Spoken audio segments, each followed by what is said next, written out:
বিজ্ঞানের আদ্যপান্ত ইউটিউব চ্যানেলে আপনাদের সবাইকে স্বাগত জানাচ্ছি। আমি মোহাম্মদ তাজুল ইসলাম, প্রভাষক, হিসাব বিজ্ঞান বিভাগ, বিনোদপুর কলেজ, চাঁপাইনবাবগঞ্জ, রাজশাহী।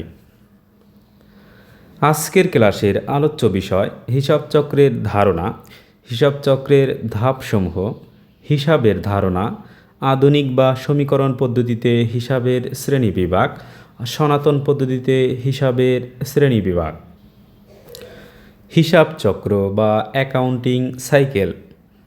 হিসাব চক্র হল হিসাব বিজ্ঞানের একটি ধারাবাহিক প্রক্রিয়া যেখানে হিসাব সংরক্ষণের জন্য নির্দিষ্ট কিছু ধাপ ধারাবাহিকভাবে অনুসরণ করা হয়।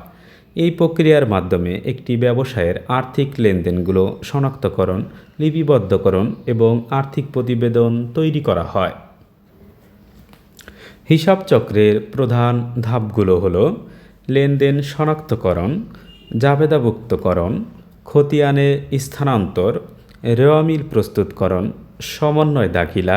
সমন্বয় দাখিলা পরবর্তী রেওয়ামিল, আর্থিক প্রতিবেদন প্রস্তুত, সমাপনী দাখিলা পরবর্তী রেওয়ামিল।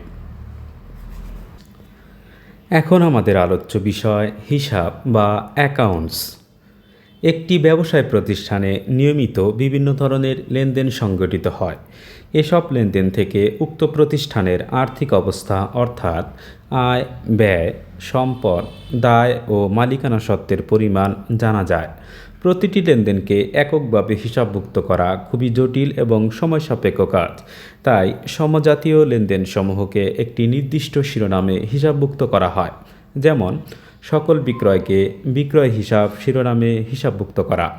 অতএব কোনো ব্যক্তি বা প্রতিষ্ঠানের সমজাতীয় লেনদেনগুলোকে একটি নির্দিষ্ট শিরোনামে লিখে যে বিবরণী প্রস্তুত করা হয় তাকে হিসাব বলা হয়। হিসাবের শ্রেণীবিভাগ বা ক্লাসিফিকেশন অফ অ্যাকাউন্টস। ব্যবসায় প্রতিষ্ঠানে সংগঠিত বিভিন্ন লেনদেনকে সঠিকভাবে হিসাবভুক্ত করার জন্য হিসাবের শ্রেণীবিভাগ সম্পর্কে ধারণা থাকা আবশ্যক। হিসাবের শ্রেণীবিভাগ করার দুটি পদ্ধতি রয়েছে: আধুনিক পদ্ধতি বা সমীকরণ পদ্ধতি, আরেকটি হল সনাতন পদ্ধতি।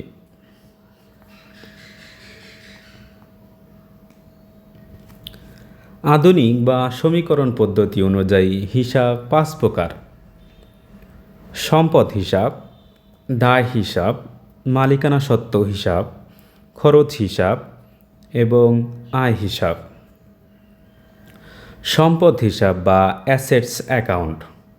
ব্যবসায়ের যে সকল উপাদান দ্বারা বর্তমানে সুবিধা পাওয়া যায় বা ভবিষ্যতে সুবিধা পাওয়া যাবে তাকে সম্পদ বলা হয়।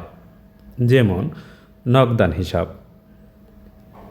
দায় হিসাব বা লায়াবিলিটিস অ্যাকাউন্ট। ব্যবসায়ের মোট সম্পদের উপর মালিক ব্যতীত অন্যান্য পক্ষের দাবিকে দায় বলা হয়। যেমন প্রদেয় হিসাব। মালিকানা সত্ত্ব হিসাব বা ওনার্স ইকুইটি অ্যাকাউন্ট। ব্যবসায়ের মোট সম্পত্তির উপর মালিকের দাবি হল মালিকানা সত্ত্ব, যেমন মূলধন হিসাব। খরচ হিসাব বা এক্সপেন্স অ্যাকাউন্ট। ব্যবসায়িক আয় অর্জনের উদ্দেশ্যে সম্পদ বা সেবার ব্যবহারই হল খরচ, যেমন বেতন হিসাব। আয় হিসাব বা রেভিনিউ অ্যাকাউন্ট। একটি নির্দিষ্ট হিসাবকাল বা সময়ে কোনো ব্যবসায় প্রতিষ্ঠান পণ্য বিক্রয়, সেবা প্রদান বা বিনিয়োগের মাধ্যমে যে আর্থিক সুবিধা অর্জন করে তাকে আয় বলা হয়। যেমন বিক্রয় হিসাব।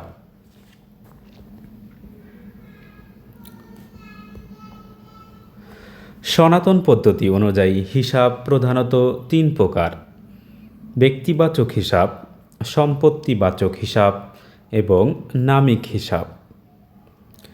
ব্যক্তিবাচক হিসাব বা পার্সোনাল অ্যাকাউন্টস।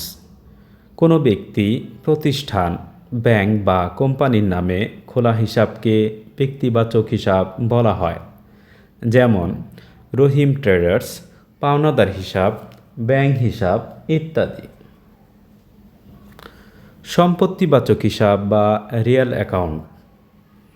ব্যবসায়ের সম্পত্তি সংক্রান্ত হিসাবগুলোকে সম্পত্তিবাচক হিসাব বলা হয়। যেমন আসবাবপত্র, নগদান হিসাব, দালান কোঠা, যন্ত্রপাতি ইত্যাদি। নামিক হিসাব বা নমিনাল অ্যাকাউন্টস। ব্যবসায়ের লাভ ক্ষতি, আয় ব্যয় সংক্রান্ত হিসাবসমূহকে নমিনাল হিসাব বা নামিক হিসাব বলা হয়।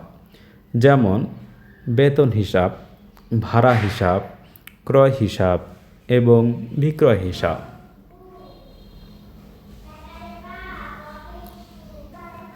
আজকের ভিডিওটি এ পর্যন্তই।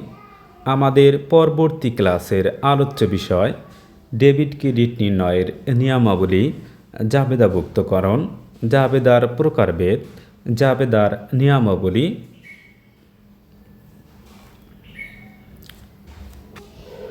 ধারাবাহিকভাবে হিসাব বিজ্ঞানের সকল ক্লাস পেতে চ্যানেলটি সাবস্ক্রাইব করে আমাদের পাশে থাকুন।